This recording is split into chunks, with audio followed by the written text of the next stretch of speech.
All right, welcome to Simple Healthy Life, where our goal is to have real, insightful conversations on topics that we find interesting. And today, we decided that we're going to go to one of our formats that pops up every now and again, and this is more like Teach Me. So, uh, I figured today would be a good day to talk about overeating, food reinforcement patterns, and dopamine. And I know that we were actually having a conversation right before this, so I know that it's kind of well timed for you, MJ, because yeah, you're working on some of those things. I mean, we kind of all always are, which is why food and behaviors and eating in general is so hard, because we have to stay on top of it. And you know that I've studied nutrition and worked in the field for, geez, like 15 years. Yeah, 15 years, and maybe like 11 of those professionally, right? And so I've seen a lot. And, one of the things that people think that I do is purely educate, right? And I kind of dislike I kind of dislike that because there is a huge educational component to nutrition, right? But it's everyone is looking for the answer, right? And I'll have like mostly random people like friends or family or whoever will kind of come up to me and be like, I just need I just need the plan. I just need the plan. Like there's one Bible that like is their plan that like works and does everything that they need it to do. And what I know to be true is that no amount of willpower or education or learning really changes eating habits. There is learning that happens much deeper. And this is well understood by me as I see people working on these things. And I hope today to talk a little bit more about what these deeper patterns are and how we can then navigate with them to control overeating and bring that back to a more modulated level. Okay. So I'd be one of those people that says that I thought you were 100% an educator. Mm. So, what other things do you offer to your family, friends, professional clients, like other than education? Mm. Well, I guess I'll throw it back onto you. Do you just educate people with breath work? You know, it's funny. I always say my goal when I'm in an environment like professionally or even is to teach, train, develop, and inspire. Mm. Like I want to be able to do all of those things for my friends, family, coworkers, professional clients. So yeah, so that's teach. I say teach is like tell, Hmm. explain, and then train is like really get into the weeds with them so they can come up with their own examples. Right. So if I was to teach you about the parasympathetic nervous system and how to extend your exhale, then I would offer you the opportunity to tell me when it might be valuable for you. Hmm. Right. And then the third one would be develop. And when we develop, we want to work through those examples and give different opportunities to use these different tools. And then the last one, and I think what makes it so valuable, is to inspire, Mm. right? And not just have this, sit in the classroom, so to speak, but actually say, okay, now this is I don't want to force you to set your calendar reminder for 3 minutes a day and meditate or do breath work. I want you to feel as though it's impactful for you and then inspire you to go ahead and do that. So yeah, so that would be the things that I would say. Sure. Yeah. And I would say the overlap is pretty much identical in terms of like, some of the stuff that we work on. And yeah, I mean support, right? And that's a big part of it. You could be doing something so right for your body. It could be perfect essentially, and yet you can still sometimes question, right? And to have that support, someone to be like, maybe I think you just kind of continue doing your thing, and you're doing good inputs, like wait for the outcomes to come later on, don't worry about it. Like that's super helpful, right? And people get there's a lot of value in that versus just like here's your plan, follow it, and then see you later, right? Makes so much sense to me too, especially because you're not gonna it's not gonna flip a switch, right? Right. You're not just gonna show up one day and be like, oh, I get it now, and then feel like you get it. Even if you do get it, it's gonna, like you said, it's gonna take you a little bit of time of doing the actions repetitively in the right order, time frame, magnitude in order to feel the way you want to feel. Right. So if I hadn't given you the little primer prior to this, why do you think people overeat? Oh, well, I can just give you my I overeat. Yeah. Why do you overeat? Let's think. I'm an emotional character. um, Emotion for me. Mhm. I would say that one of the things that I've been using food as for a long time is reward. And I specifically like that reward at night. Mm, Like it's like a non-alcoholic nightcap for me. Like I mm, like to close my day with food. And the second part is I find it hard to cook just the amount that I'm supposed to be eating, mm. if that makes any sense. Sure. Like I don't cook 4 ounces of meat. I cook a pound of meat. All the meat. I cook all the meat. Yeah. Yesterday I cooked 2 pounds, and then my wife just doesn't eat enough. No, and then it's gone. No, I think it's emotional for me, and I think it's. I've been told that I don't eat enough throughout the day, so then at night I sit down and my body maybe is like let's eat all the food, Mm, and then it becomes habit. mm. So those would be my 3 answers Sure. to why Yeah. I overeat. Yeah, no, great answers. Yeah, I think the reward value is something that we're going to be talking about. To you, why is it, consciously without like again taking a little bit of a primer into it, why is it that you think you would choose like ice cream, for example, later after night for what is to you, what is rewarding about that? Well, the taste Hmm. for sure. Um, I would say the taste and maybe a little bit of knowing or feeling like it's bad. Like I get to like I'm doing something like that. I just You I sinner, you. yeah yeah yeah probably a little bit. Um, and then I think maybe growing up like this was like a treat. Like oh let's have some ice cream. Like oh you did a good job on your homework, right? Like let's have some ice cream. That was a bad example. I never did homework, but like something to that effect. Right. And so I just continued to use it that way. Mm. Would you be surprised to understand that taste doesn't seem to impact how much we eat of a food? It impacts a little bit of our choice, but very rarely determines if we overeat.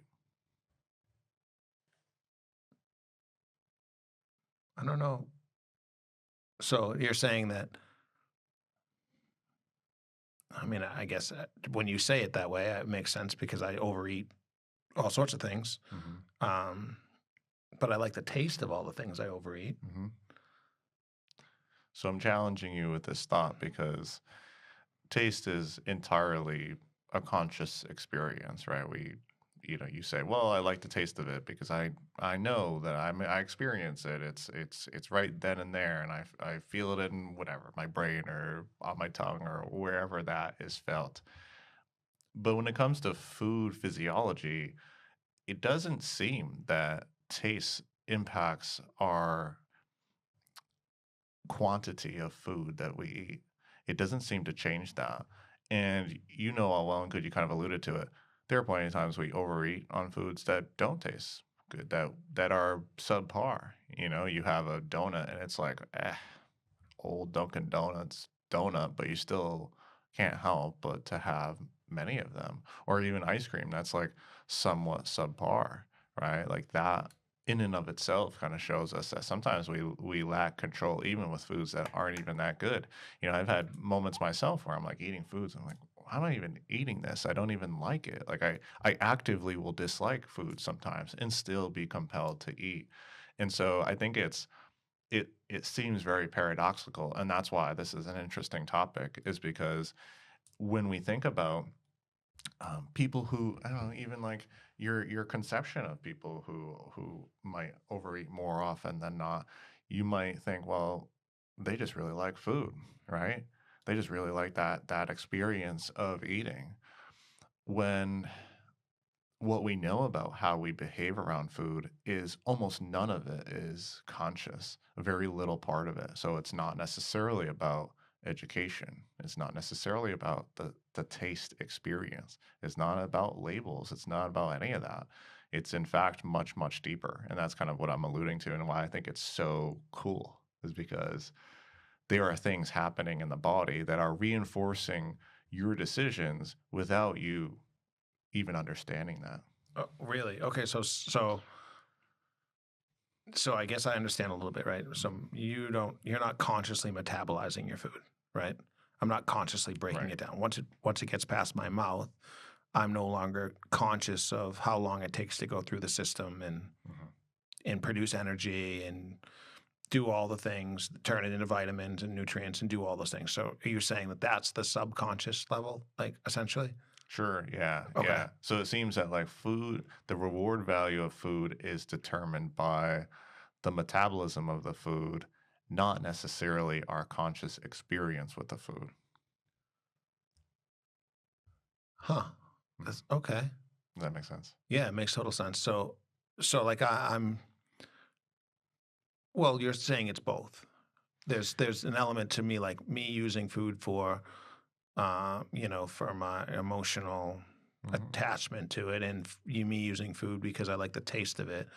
But once that post that, so that's essentially once it's in the body, Hmm. now the body's reaction to it is reinforcing my desires for that type of stuff. Yeah, essentially.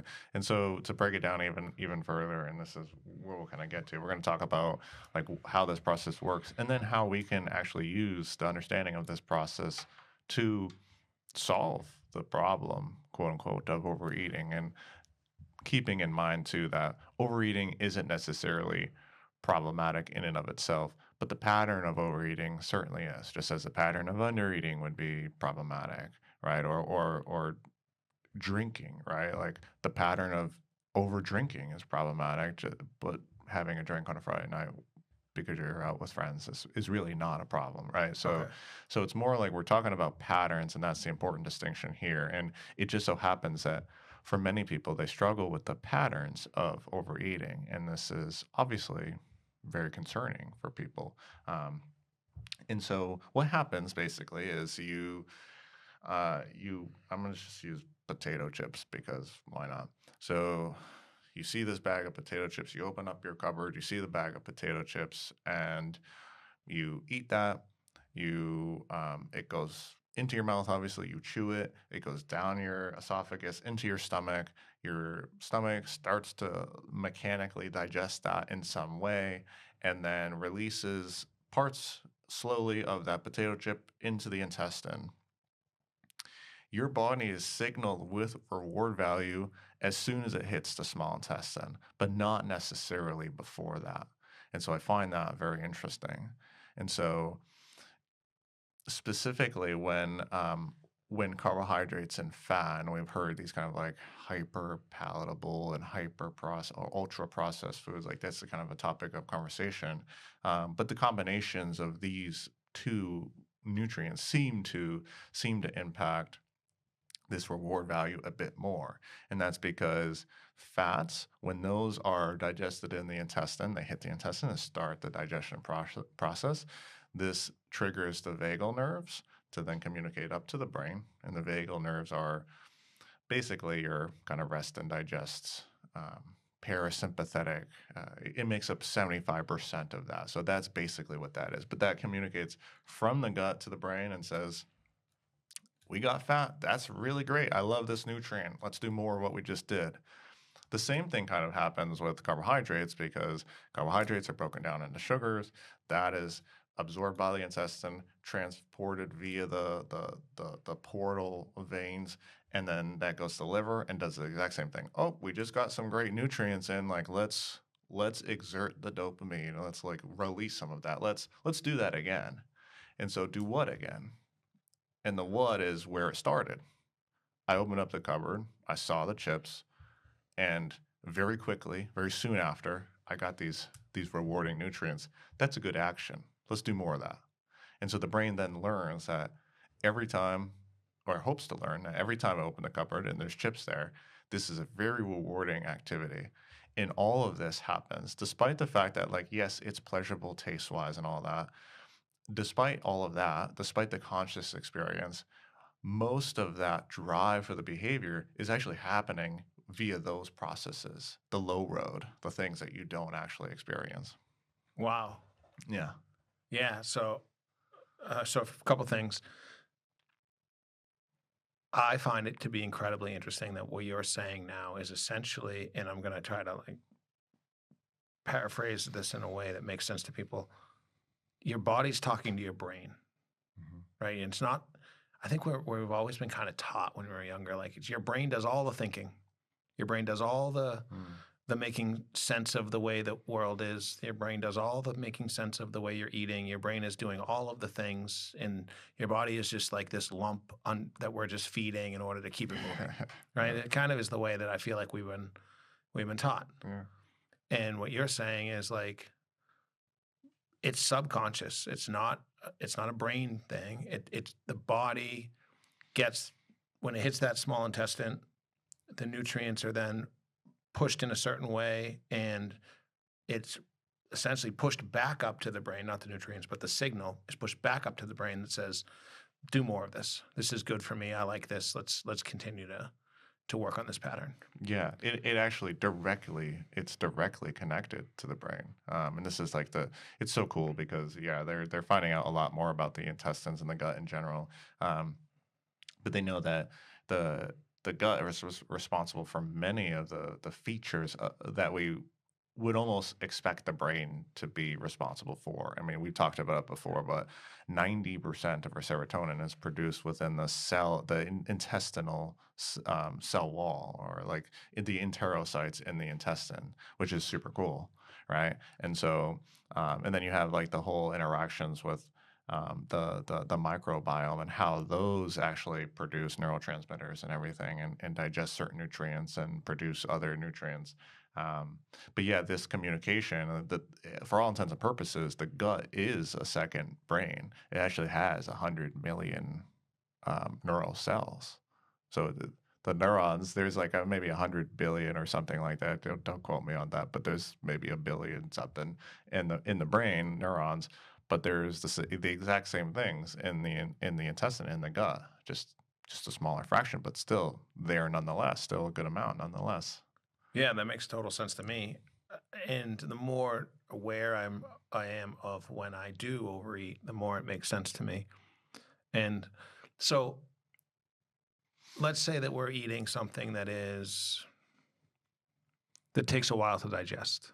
Let's just if you could explain to me how, if you take something like potato chips that you chew, it becomes kind of well mechanically digested, no, broken down. Yeah. I think you break it down pretty good, Mechanical right? digestion's the Yeah. right term for that. And then it gets into the belly, it gets into your stomach specifically. Mhm. Probably doesn't take very long to turn that into whatever's going out of the belly into the small intestine, Mhm. right?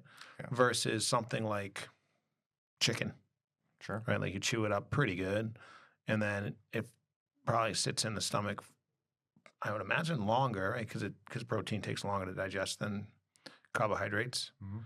And so now that reward, that subconscious reward, is delayed. Is that right?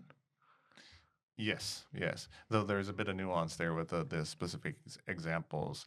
Um, so well, I'll cover the gaps that we're missing here. So the gut is reinforcing the reliability of energy, essentially. So if there's something that you're doing and it leads to reliable energy or nutrients, then the gut says, "Wow, that's really good. Let's do more of that."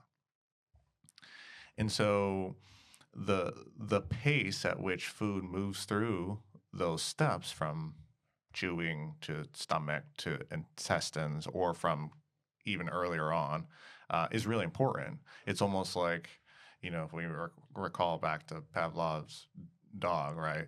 And this is that classical conditioning when he rings the bell and he gives the dogs food, right? And he continues to do that very reliably. He rings the bell, gives the dog food shortly after. And then eventually, obviously, what happens is he rings the bell and then the dog's mouth salivates, but there's no food. He doesn't give them the food. So what was learned through that is that there's conditioning that happens, again, not consciously either. The dogs aren't like, I'm getting food now. They're not like thinking that. I mean, at least we don't think that, but we understand it to be a very physiologic response. So that's a great example because if we're eating something like potato chips, which is a good example, it's almost like ringing the bell. We see the bag of potato chips, ring the bell, and then food, reliable energy comes into the intestines pretty quick. Like it doesn't take long. Or like soda is a great example. You see the bottle of soda, there's a commercial or whatever, that's your cue. Let me think about this. Oh yeah, every time I've thought about soda or had it in front of me or whatever, I've drank that, and that's a reliable energy source. That happens very quick. It's like ringing the bell and then getting dinner immediately. But the point here is that we can actually help control that response. And this response is absolutely happening. There are people out there who are thinking, well, that's not me. I'm just going to override that. I'm going to willpower through it. No, you're not. You're just not. Like you have to accept that you're human and you're kind of driven by an autopilot most of the time. But to extend the amount of time between the cues and the seeing the food and the types of energy coming in, to extend that process out is actually how you would overcome those patterns. It would be like taking the bell, ringing the bell for the dogs, but not giving them food until an hour later. There's no association going to develop because now it's too long. It's too long of a time, right? No pattern is reliably established. Does that make sense? Are we following? I get the I get the I get the extended period of time from like a mental standpoint, like, but how does that play into it when it is actually flipping from the stomach to the small intestine? Like, how does that? Does it make sense? Like, so you see the bag of chips, you're like, I want that bag of chips, and then you're like, maybe in an hour, I'll eat it. Mm-hmm. Is that what you're saying? Or you're saying like, eat the bag of chips slower? Hmm. Well, both. There's a couple of different ways. You had mentioned like, okay, uh, chicken versus potato chips or something like that, right? I will note that protein doesn't seem to elicit the same rewarding response. It's not metabolized in the same ways as fat and sugar. And so that one doesn't seem to be particularly rewarding. And so if you have a pattern that's been hard to break, so for example, it's 8 o'clock at night. You have the lights low. You sit on the couch. I already feel seen. You're like, I'm already hungry. I don't know where you're going with this, but I'm sure it's me. Go on. Fire, M&M cookies, by the way. yeah, firing up Netflix, right? You're not necessarily sitting there and saying, it would be, I'm verifiably hungry. I need this amount of nutrients. I'm gonna go make a mindful decision. You're just not, but yet we do it anyways, right? We like to sit on the couch and have our thing because the body has then established this is the whole point. The cue is the setting. So the cue is 8 o'clock, Netflix, couch, low lights, right? When the body sees that, the body experiences this. It says, I know a predictable way to get energy. Go get your food of choice. Go get your cookies, your whatever. Your Got it. cakes. Okay, now I'm getting it. Okay. So that's the cue. And then the response from the body is, let me do this thing because this is how I get quick energy. I love it. And this is why it's so hard to break, is because this on repeat really solidifies a pattern. And so it can be very, very difficult for someone to break because it's nearly automatic. It's about as automatic as it gets. No matter how much you say, well, it's not really that great for me, and this and that. I mean, you're going to be able to like willpower through some of that sometimes, of course, but reliably, No, because the brain has established such strong dopaminergic circuitry and reinforcing patterns that it's just so hard to break that. Oh, it makes total sense. Yeah. And I can picture myself. And the thing that hit home with me is like, so first of all, I do exactly what you just said. It's not Netflix. Right. It's right after Jeopardy. It is. We watch Jeopardy while we eat dinner at the table, and then when we're done, I usually go to the couch, Mhm. turn the lights down. That's 8 o'clock, 8:15, 8:20, or whatever, 8:30. Um, and I don't wait an hour to go get my snack, even though I'm literally just finished eating dinner. Mhm. Like bring it to the couch with me. Like I'm like, all right, now my next step is to like go into my cupboard and get whatever snack I plan on eating that night, and right then. Yep. So like, yeah, that's it's kind of eye opening for me that my environment and my repeated behavior is triggering my overeating. Right. And very, very important. Now, this is really an important distinction because I think a lot of people are saying, well, that's obvious, Ryan. That's a habit. It's a bad habit. Like, that's how habits work. Yes, but it's not the conscious experience. Right. It's not that. It's how the food is metabolized. And so this is where the nuance kind of comes into play. And this is where we can then not say, oh, I just need more willpower. I need more education. I need the perfect plan because that's not what it is. And that's a very important distinction why it makes it so, so interesting. And it's the same logic as like like a phobia or something. Like a little spider causes this like, whoa, like that. Gotta kill it. Gotta get, gotta scream and shout at it. Like gotta run away. I think most people with a spider arachnophobia or whatever can say, well, it's just a little spider. Like it's not going to hurt me, but it elicits something in you. And so if you can accept that that exists in you in some way, maybe not arachnophobia, maybe it's I don't know, snakeophobia or Yeah. heightphobia, whatever those are called. Then you can accept that this pattern is the exact same thing. It happens in the same way. There's no logical reasoning as to why you're Netflix eating. It just is, or Jeopardy eating. It just kind of happens, and with the same assurity, the same reliability as the person seeing the spider. Right? It happens in that way, and so now the question is like, how do we solve that? Like, how do we make it so that we can decrease that reinforced pattern, right? And we can kind of use some of the same logic then. And you've kind of already like pondered on that and reflected. So I guess I'll throw it to you. Just given the fact that it works in that way, you're cued, and then the body senses when food gets to the intestine, this is a reliable source of energy. How do we then start to solve this over time? I mean, I imagine changing the cues is valuable, right? So Sure. like I picture my own self like just going into a different room, right? Don't just go from the couch from the the island in the kitchen directly over to the couch because I can say that if I could just not grab the cookies on my way by, but after a few minutes I'll be sitting on the couch thinking I should just go over there and get the cookies. Hmm. So maybe changing that environment a little bit Definitely. to be like in a different, maybe it's just a different room, or maybe I sit in my dining room instead of my couch or whatever. Hmm. Um, feels like I feel friction around that even saying it, so it feels Yeah. it's probably something I should change because I'm thinking to myself like, oh man, I'm doing so consistent with what I'm doing that yeah, maybe something like that. Sure. Yeah. I mean, it's kind of a good example of like, okay, yeah, you know, I'm being cued. So I just don't want to be cued anymore because I know that my actions preceding are not entirely self-serving.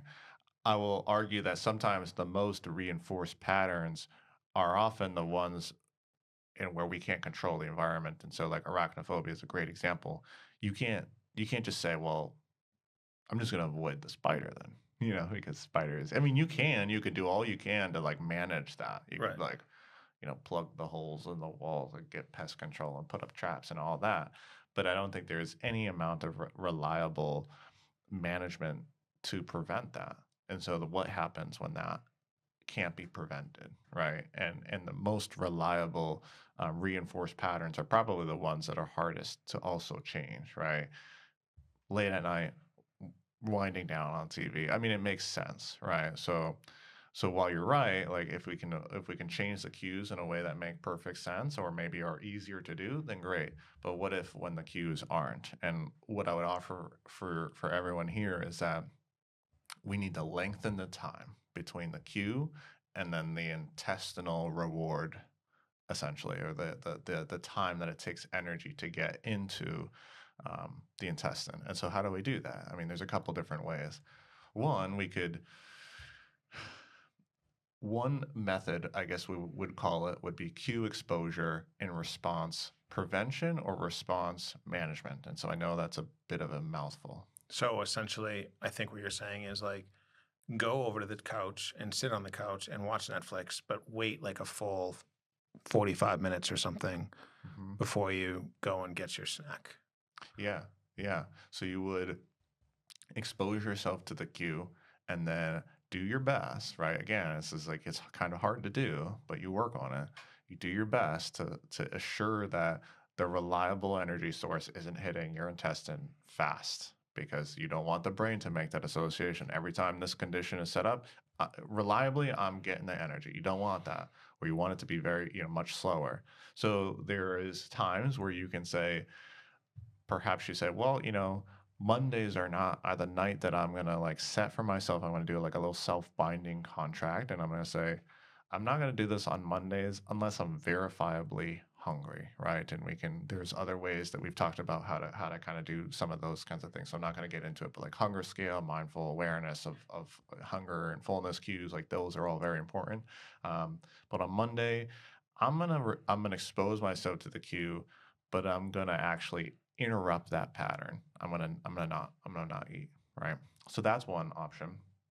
The other option could be a different type of food or a different way of approaching the food. So you could expose yourself to the cue, the Netflix, couch, Jeopardy, late at night, and you could then eat something that takes much longer to digest and is therefore a much less reliable energy source as deemed by the body. So if it were potato chips or cake or cookies or something like that, you could do something that doesn't have a high reward value as far as the body goes. Beef jerky is kind of an interesting example. Like some people really love beef jerky, but for the body, doesn't really have that much.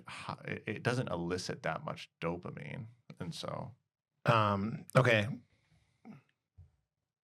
I want to ask a question. Sure. I feel like there's, and maybe, so, okay, my brain just went specifically to my habit of when I'm cooking dinner, and I'm good about this. When you said, okay, on Mondays, I'm not going to do this or whatever, right? I was like, I have a couple things where I think about like, oh yeah, on Mondays, I don't do that, right? Or usually because of the weekend, I went too hard or something crazy. But when I like to open a bottle of wine when I cook, and I like to have a glass of wine.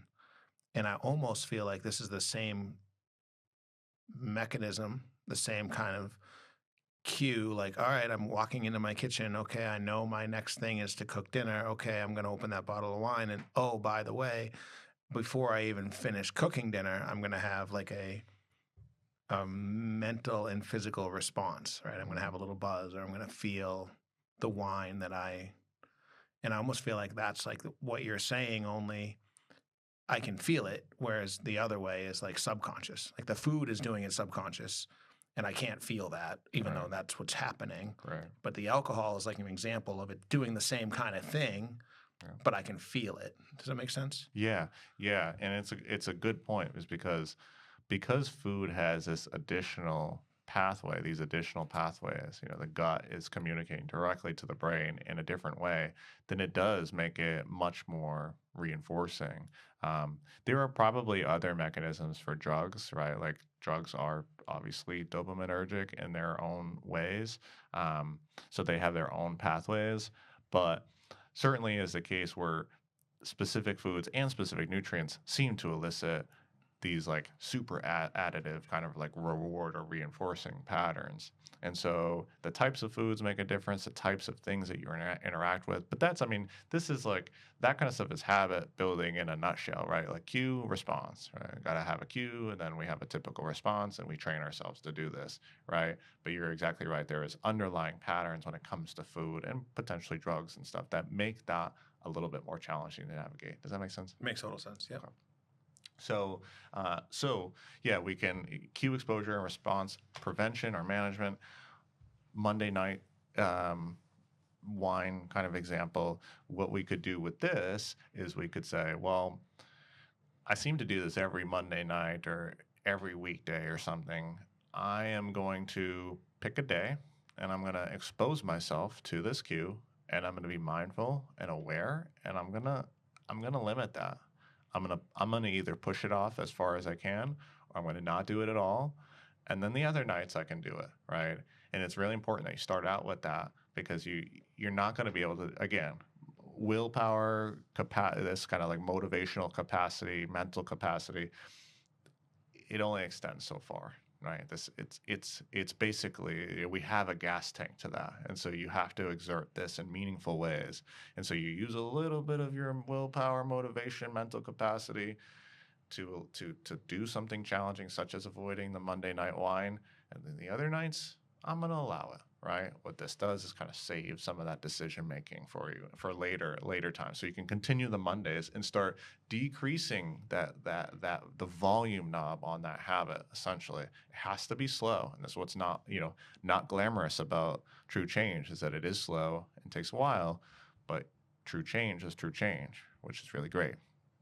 So, so that's one example. Keeping in mind that these cues can be different. It could be just dinner. At dinner, I overeat. Okay, and the conditions of dinner are all reinforced, and I always end up overeating at dinner. I always sit there afterwards, feeling like, man, I just went too far.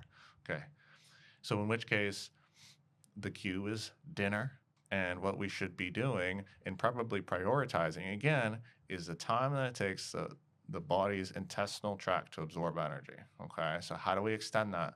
Slow down. Be at dinner, eat real slow. One of the most helpful tips, I swear, like this is like one of the, if everyone did this, there would be 50% less overeating. And I'm going to give you this with this one tip right now, and I truly believe this, is if you enter the meal slow, then you're going to continue the rest of the meal slow. You're going to eat more mindful, and you're going to stop when you're full, right? It's the most simple tip, but sometimes the most simple tips are the ones that really help the most. And so you have the plate in front of you, dinner plate in front of you. You're just gonna sit there. You're gonna breathe. You do some, you're a fan of that breathwork, right? Like just one big breath. You're gonna enter nice and slow, even if it's like a really good one, like pizza or something. I actually love to practice this with pizza, because it also trains that part of me that's like, I want to do a challenging thing, and it's kind of challenging to not like to be hungry and be in front of pizza and like control your response, right? But that's exactly why we do it. So we have an intentional entering of the meal very slow, and then we eat very slow, right? Most people eat between 5 and 10 minutes, right? You even told me you had like a massive meal the other night, and it like 17 minutes for a massive meal. It realistically should be around 25 minutes to 30 minutes in an ideal world. And the reason is because the slower you eat, the less energy is kind of dropped into your intestine, and it's better. The other thing that you can do in terms of like slowing this response is you can eat foods that are a little harder to digest, right? Complex carbohydrates, things with a lot of fiber. These are a little bit more, tough to kind of break down in the stomach themselves, right? You eat some salad first off. The body doesn't say, well, we just drop this salad right into the intestine. No, it has to actually slow everything down, because your intestines can't handle full chunks of salad, and it has to mechanically digest. That's what that like gurgling and acid and all that is for. And then it will start to slowly release contents of the stomach into the intestine, and that's very helpful. Again, kind of mediating the energetic response there. Okay, following? I love that. That makes total sense to me. Yeah. And so a classic example of this, and this actually is helpful in immeasurable ways. Pizza night, have a salad first. Eat that slowly. Eat it mindfully. Enjoy it. Take it easy. And then afterwards, call it like 5 to 10 minutes afterwards, like you're eating your salad nice and slow, then get into the pizza. Eat that slow, right? And the response management that you elicit just from that action is more powerful than any kind of plan or any kind of tip or whatever. It's just practicing, because you're reinforcing to the body that like, ooh, being in front of pizza, being on pizza night doesn't actually lead to reliable, quick energy. In fact, it took some time. And so I'm going to like decrease the reinforcement there.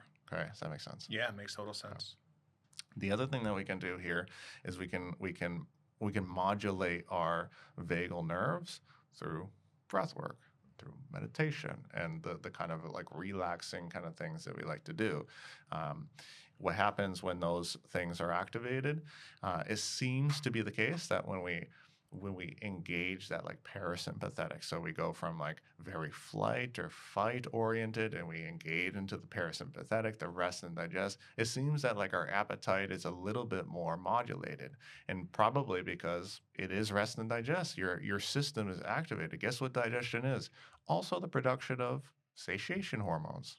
Okay, so that system needs to be active. It needs to be on when you're eating. In fact, one of the most common reasons why people experience stomach pain and like IBS like symptoms is because they're very stressed, and then they're eating when they're very stressed, and their system isn't resting and digesting, right? Very obvious. It's like it seems too simple, but in fact, I would say that's 90% of GI pain. At least I experience, like see in an everyday situation. So there's that. We talked a little bit about like the design of the meal, making sure that there's a lot of fiber, there's a good amount of protein. Those two things are helpful for this process to kind of turn down the volume knob on the reinforcement. The other thing is we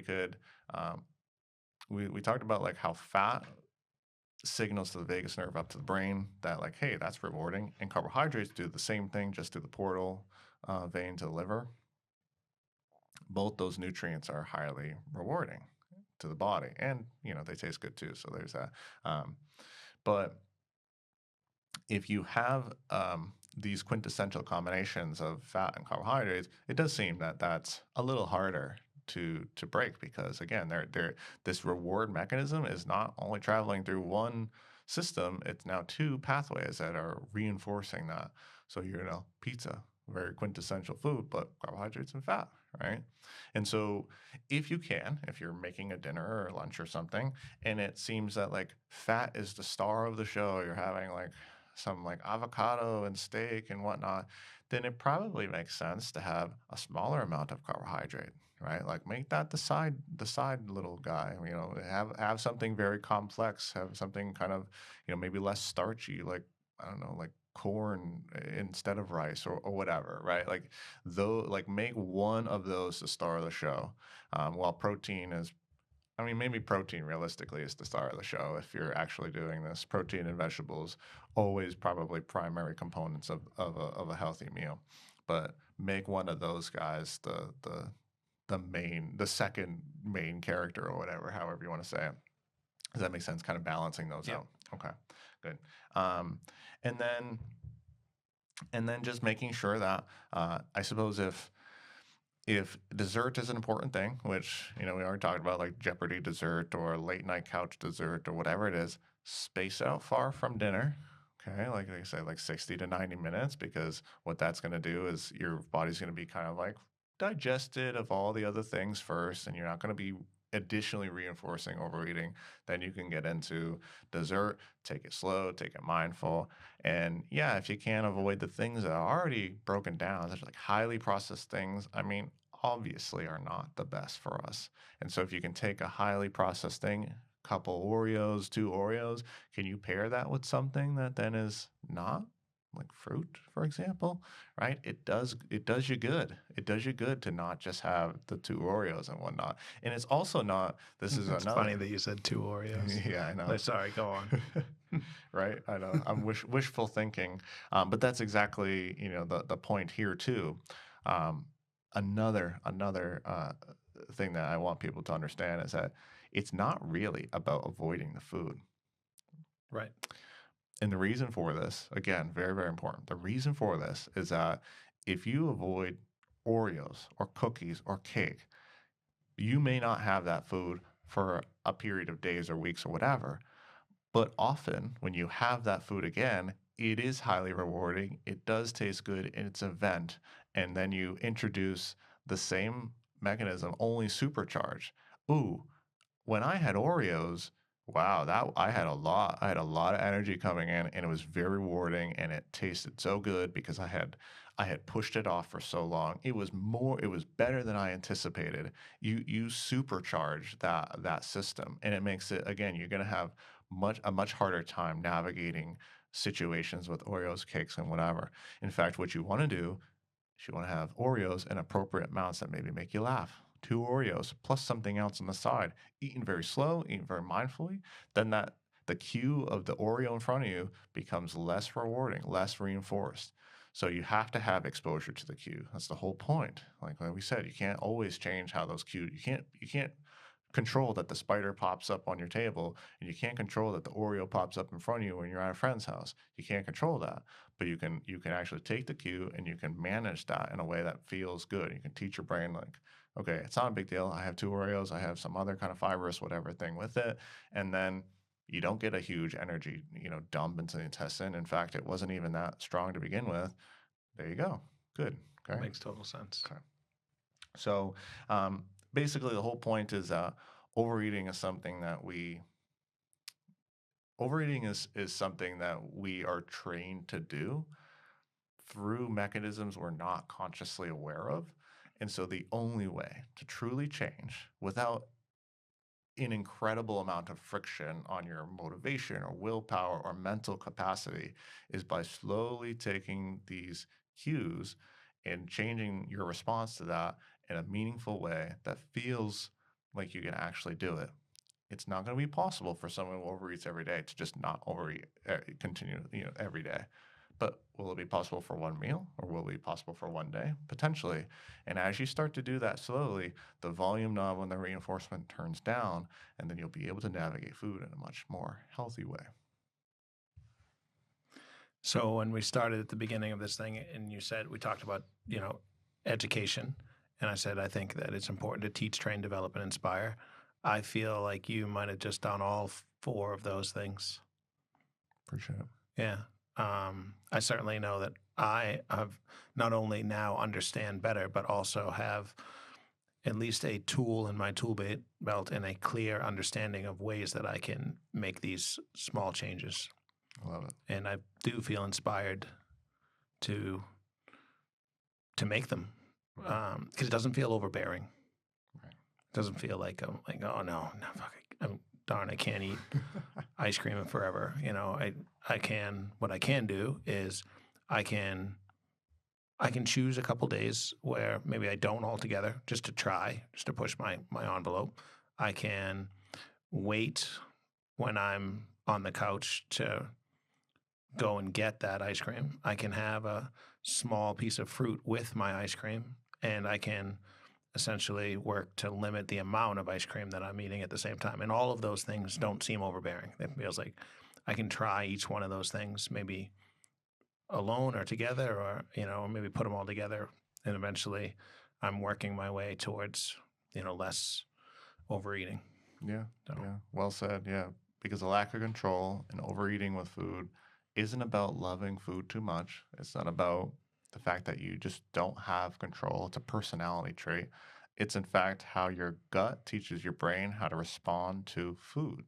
And so if you take control of that and you start making little changes to that, then you're going to slowly but surely start feeling better because it doesn't happen on the conscious level, on the level of education all the time or of taste or whatever. It happens on that lower road. Okay. So yeah, if you like this episode, please, yeah, drop us a follow or a like or some sort of interaction, whatever you got on there. That's pretty cool. And then we will catch you next time. Thanks.